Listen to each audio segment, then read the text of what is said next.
Muhammad wa ala ali Muhammad. Assalamualaikum ya Rasulullah. Bapak Ibu jemaah salat tarawih yang dimuliakan Allah Subhanahu wa taala. Baik, pada malam ke-20 Ramadan ini tausiah kita akan disampaikan oleh Ustaz Dr. Muhammad Rakib Jamal Imam. Alhamdulillah Ustaz sudah bersama kita di sini. Untuk itu kepada Ustaz dari Bilo ceramah tadi, Bilo ceramah juga. Tadi wakili Bangsul. Yalah, ya.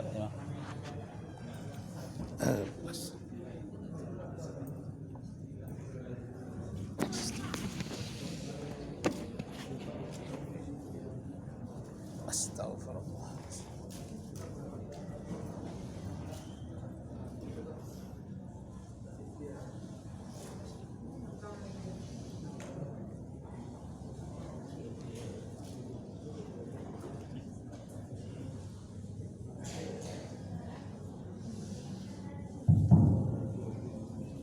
Assalamualaikum warahmatullahi wabarakatuh.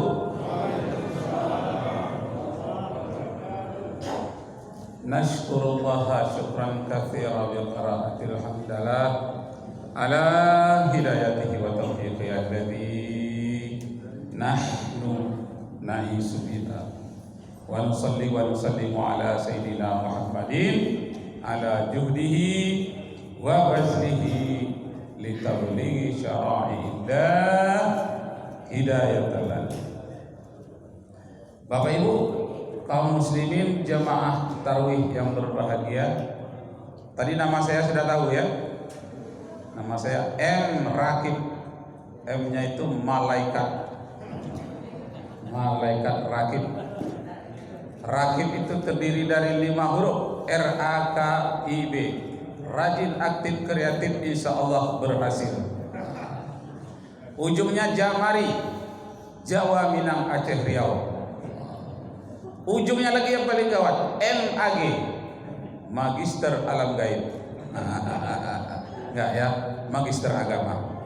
Baik, Bapak Ibu Rahmat, judul ceramah kita pada malam hari ini 10 bukti Al-Quran itu wahyu dari Allah. Zaman sekarang kan zaman bukti. Apa buktinya? Bahwa Al-Quran itu memang datangnya dari Allah. Kenapa demikian? Karena ada agama seberang menyatakan Al-Quran itu menyontek kisah Fir'aun, kisah Nabi Lut dari kitab Taurat dan Injil. Jadi hasil contekan saja. Al-Quran itu bukan dari Allah katanya, cuma dari Muhammad saja. Nah, ini yang ingin kita bantah, bahwa Al-Quran itu dari Allah, bukanlah dari Nabi Muhammad, tapi langsung dari Allah Subhanahu wa taala.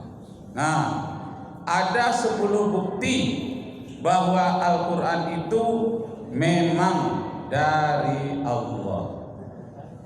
Yang pertama, Al-Quran itu datang dari Allah ialah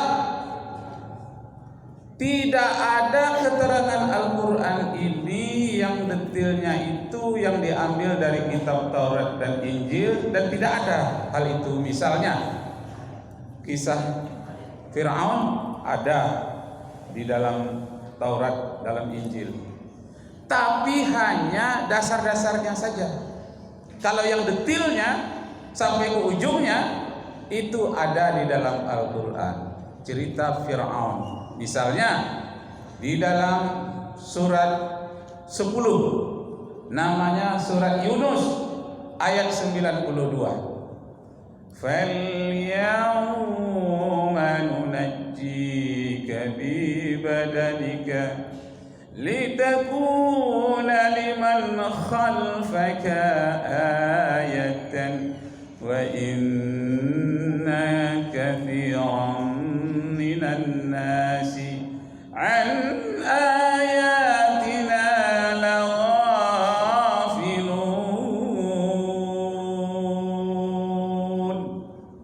Hai Fir'aun, pada hari ini tubuhmu akan kuselamatkan, kata Allah, supaya menjadi pelajaran bagi umat-umat di belakangmu. Ternyata tahun 1982 ditemukan mayat Fir'aun yang asli, yang terbenam di dalam Laut Merah ketika mengejar Nabi Musa. Buktinya mayat Fir'aun yang sudah di bumi itu dibedah perutnya, ditemukan garam laut mati. Jadi dia tenggelam di dalam laut mati itu, garam itu masuk ke dalam perutnya. Diteliti oleh seorang Prancis namanya Maurice Bucaille. Akhirnya Maurice Bucaille ini mengarang buku judulnya The Bible, Quran and Science Modern. Artinya tinjauan Bible. Oh, gimana? Mati? Oh, hidup lagi. Tinjauan Bible, Quran, dan sains. Jadi Al-Quran, Bible dari sains ditinjau, ternyata benar apa yang dikatakan Al-Quran, bahwa tubuh Fir'aun itu telah diselamatkan. Nah, ada dimasukkan sekarang ke dalam kaca, dan di kaca itu ditempelkan surat Yunus ayat 92. Pada hari ini, hei Fir'aun, aku selamatkan tubuhmu supaya menjadi pelajaran bagi umat-umat di belakangmu. Nah, sekarang tubuh Fir'aun yang bernama Ramses itu terdapat di Prancis. Sekali-sekali dipinjam oleh Jerman untuk di laboratoriumnya meneliti zat kimia apa yang terdapat pada tubuh Fir'aun itu, karena tahan muminya sampai 5.000 tahun. Nah, masih bisa dilihat. Nah, jadi pada terhormat, dengan demikian terbuktilah kebenaran Al-Quran surat Yunus ayat 92. Itu bukti yang pertama. Dia ada 10 ya, tapi malam ini tidak usah kita habiskan 10, 5 saja. Yang 5-nya untuk berikutnya. Nah, yang kedua, bukti kebenaran Al-Quran kita ambil dari surat An-Nisa, suratnya ibu-ibu. Surat An-Nisa ayat 11. Lidzakari mislu hadzil unsayain.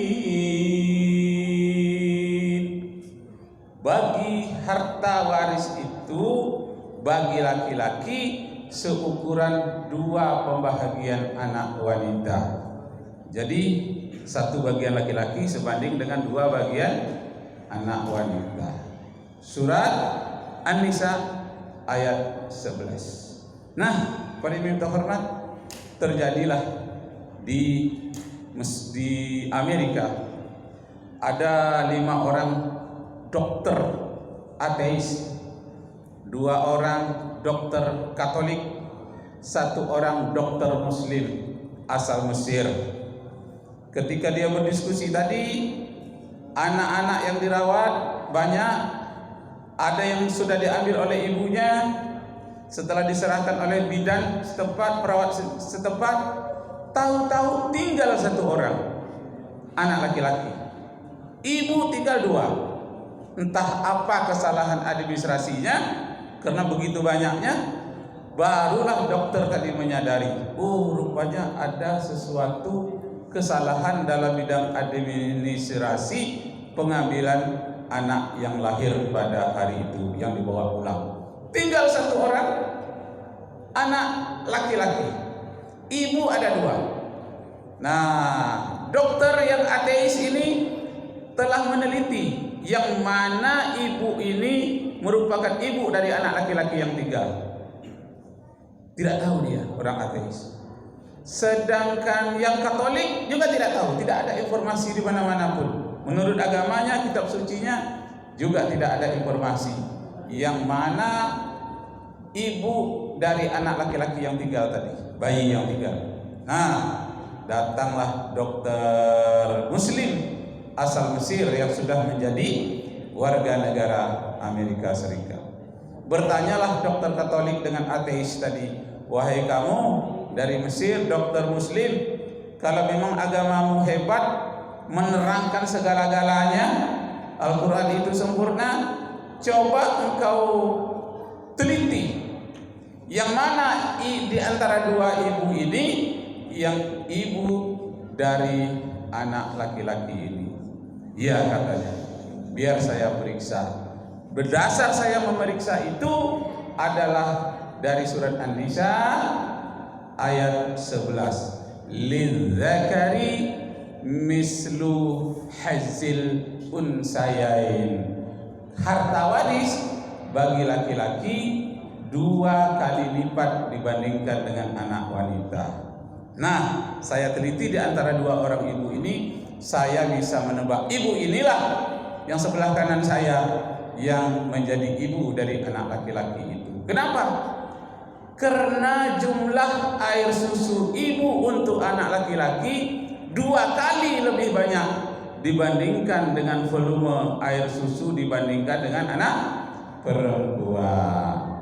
Nah, jadi begitu rupanya semenjak di dalam kandungan dia lahir sudah dilebihkan oleh Allah jumlahnya untuk anak laki-laki. Kenapa? Karena laki-laki akan menjadi pemimpin.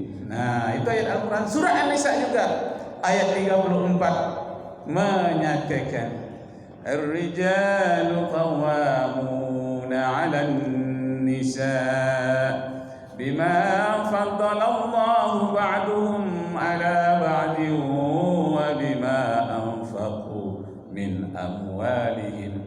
Fas-salihatu qanitatun hafizatun lil ghaibi bima hafizallah wallati takhafuna nusuzahunna fa'izzuhunna wahjaruhunna fil madaji' wadrabuhunna فإن أطعنكم فلا تبغوا عليهن سبيلا إن الله كان عليا كبيرا. Laki-laki akan menjadi pemimpin bagi wanita karena Allah memberikan kelebihan kepada laki-laki. Karena ada kelebihan itu, dia diberi tanggung jawab sebagai pemimpin. Nah, jadi Bapak Ibu yang terhormat, akhirnya yang ateis yang 5 orang tadi Anda ambil dari mana penelitian Anda itu? Al-Quranul Karim, An-Nisa ayat 11. Yang Katolik juga bertanya, biar saya baca sendiri, saya tidak percaya kepada Anda yang Anda baca. Biar saya ambil dari Al-Quranmu, aku pelajari sendiri. Dipelajarilah surat An-Nisa, bukan hanya ayat 11, dari ayat 1 sampai ayat terakhir. Akhirnya yang 5 orang ateis tadi masuk Islam. Yang Katolik tadi juga membacakan 2 kalimat syahadat. Maka para dokter di Amerika sekarang sampai hari ini yadkhuluna fi dinillahi afwaja. Mereka berduyun-duyun masuk Islam. Nah, jadi pada yang terhormat, kemarin saya diundang oleh para penceramah untuk menceramahi para penceramah. Karena penceramah itu di IKMI Jalan Todak akan diturunkan di malam Ramadan ini. Jadi siangnya diadakan pembekalan.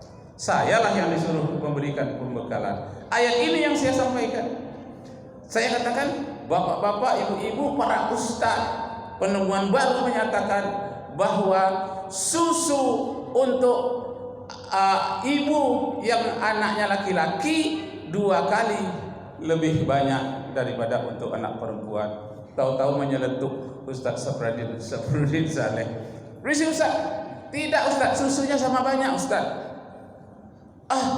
Apa saya tadi mengatakan demikian? Iya. Oh, maksud saya air susunya lebih banyak untuk anak laki-laki. Kalau jumlah susunya tetap sebegitu-begitu saja. Iya. Ustaz Safruddin, saya katakan, puasa enggak? Jangan mikir yang lain-lain, saya katakan. Jadi lurus-lurus yang ilmiah. Nah, Terus yang ketiga, Bapak Ibu terhormat.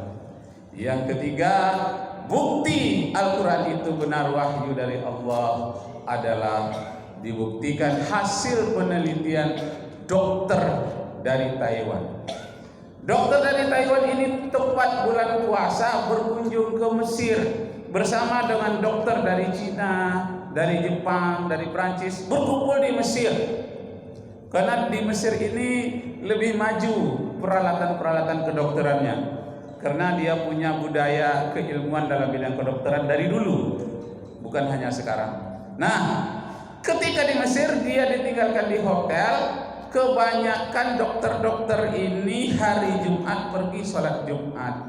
Bahkan dokter yang dari Prancis pun ikut sholat Jumat. Hanya satu dokter yang tidak ikut sholat Jumat, dokter dari Taiwan.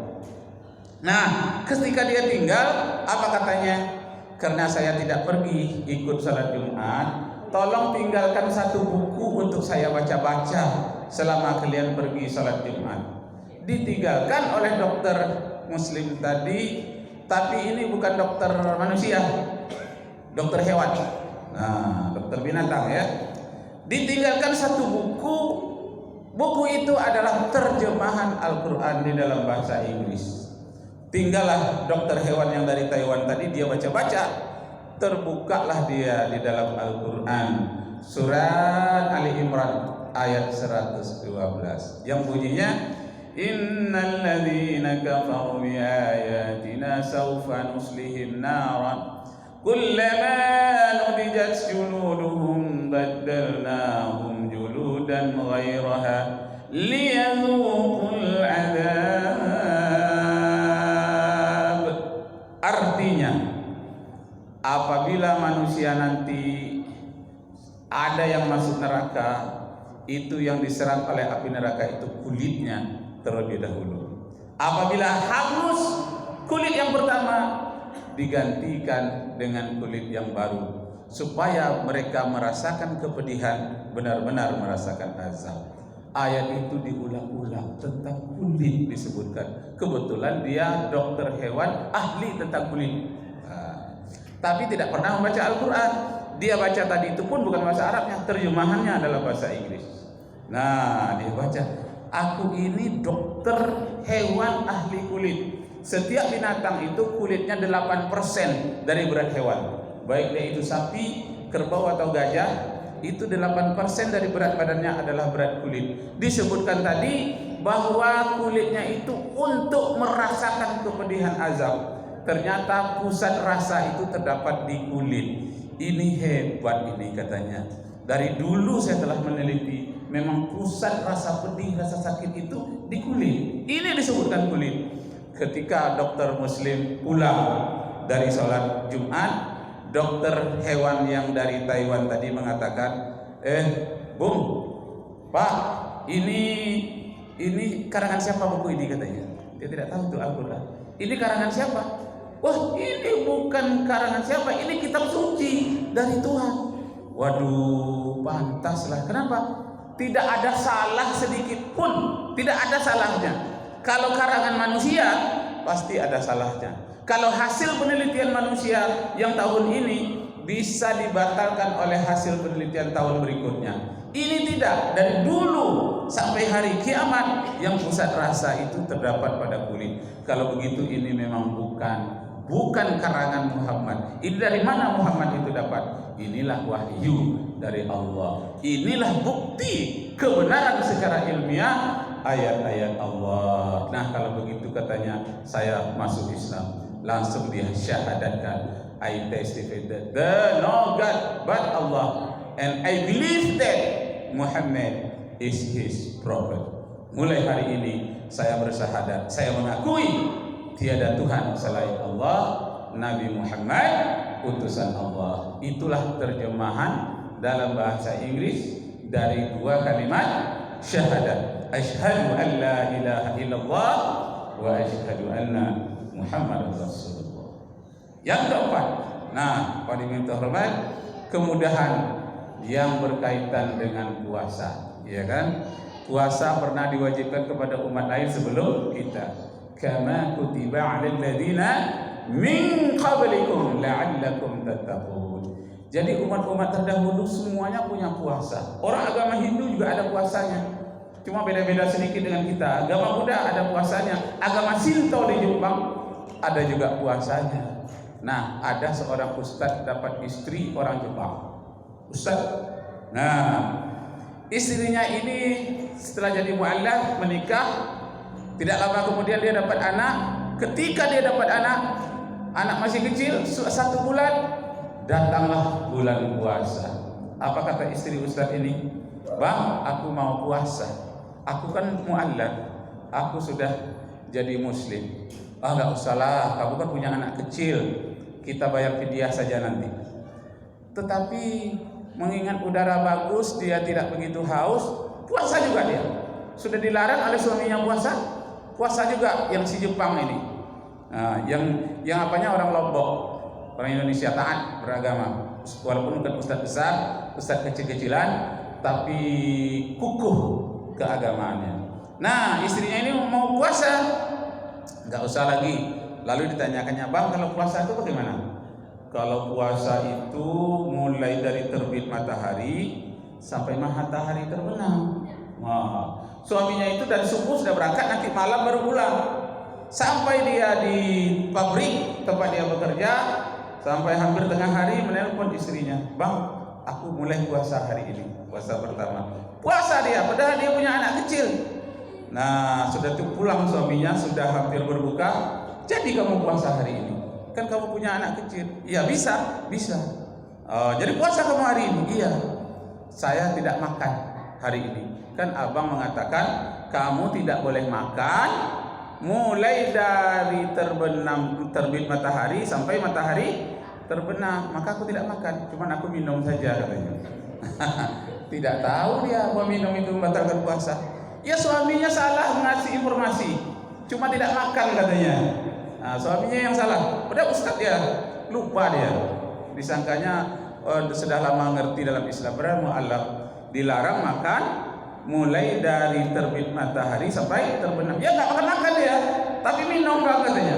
Tidak disalahkannya istrinya. Ya teruslah, bagus. Tapi hari yang kedua besok minum juga tidak boleh.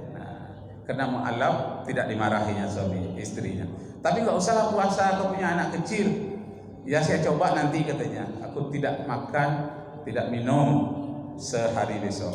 Nah, subuh-subuh sudah sahur, suaminya pergi bekerja. Waktu pulang, waktu pulang itu sampai waktu berbuka ditanya kepada dia, kamu tadi sahur? Ya sahur. Jam berapa sahurnya? Jam 6 katanya. Oh, kenapa sahurnya jam 6? Karena matahari terbitnya jam 7. Nah, kata abang kan sebelum matahari terbit masih boleh makan. Dan terbit matahari nggak boleh. Sahurnya jam 6 masih diam aja suaminya. Kenapa? Karena dia mu'allaf, tidak tahu dia sahur itu sebelum subuh ya. Nah, informasi juga kurang dari suaminya. Udah 2 hari. Hari yang ketiga suaminya mau sahur, istrinya katanya nanti saja sahur. Ketika dia sahur nasi tidak ada. Kenapa? Karena sudah dimasukkan beras, sudah dimasukkan nasi, tidak ditekannya yang tombol merah, tombol kuning saja. Akhirnya nasinya nggak masak-masak. Nah, ketika mau makan suaminya makan sahur, nasinya masih beras, sehingga dia tidak makan sahur, makan nasi waktu itu. Hanya kue-kue yang ada di dalam kulkas. Nah, kemudian dia berangkat, sudah hampir tengah hari nelpon lagi istrinya. Jadi abang puasa pada hari ini? Jadi. Waduh, abang tadi kan tidak sahur. Kenapa? Karena aku lupa menekan yang tombol merah itu pada magic jar itu. Nah, yang kuning saja. Aku lihat belum masak nasinya. Apa abang tidak marah kepadaku? Ini kalau menurut ukuran Jepang, kesalahan fatal oleh istri, boleh dia memarahi istrinya. Apa abang tidak marah kepadaku? Tidak katanya. Kenapa? Karena orang-orang yang beriman tidak boleh marah. Aduh, indahnya dapat suami orang yang berpuasa, orang yang beriman. Sudah begitu dia tidak bisa sahur karena tidak disediakan nasi, malah dia tidak marah. Nah, begitu bagusnya. Kalau bapak bagaimana? Kalau nggak ada nasi marah nggak sama ibu-ibu? Marah pak? Tidak ya?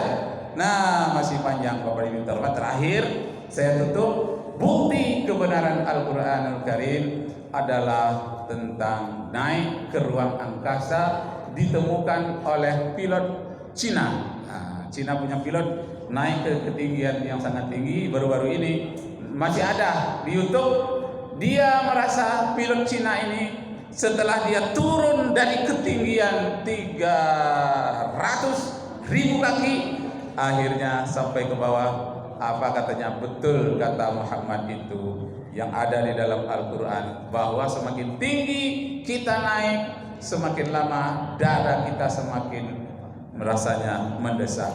Disebutkan dalam surat Al-An'am ayat 125, tasadda'aka fis sama, dadamu kan sesak seperti mendaki ke langit. Masih banyak bukti-bukti kebenaran ilmiah. Semakin banyak penemuan baru, semakin menunjukkan kebenaran Al-Quran. Nah, itulah yang disebut dalam Al-Quran, wa nunazzilu minal Qur'ani ma huwa shifaa'un wa rahmatul lil mu'minin. Al-Quran itu adalah obat dan rahmat bagi orang-orang yang beriman. Karena itu, Bapak Ibu yang terhormat, bulan Ramadan ini bernama juga Syahrul Quran. Mari kita banyak membaca Al-Quran, lebih banyak juga memahami isinya. Tafsir Al-Quranul Karim. Wabillahi taufiq wal hidayah. Wassalamualaikum warahmatullahi wabarakatuh.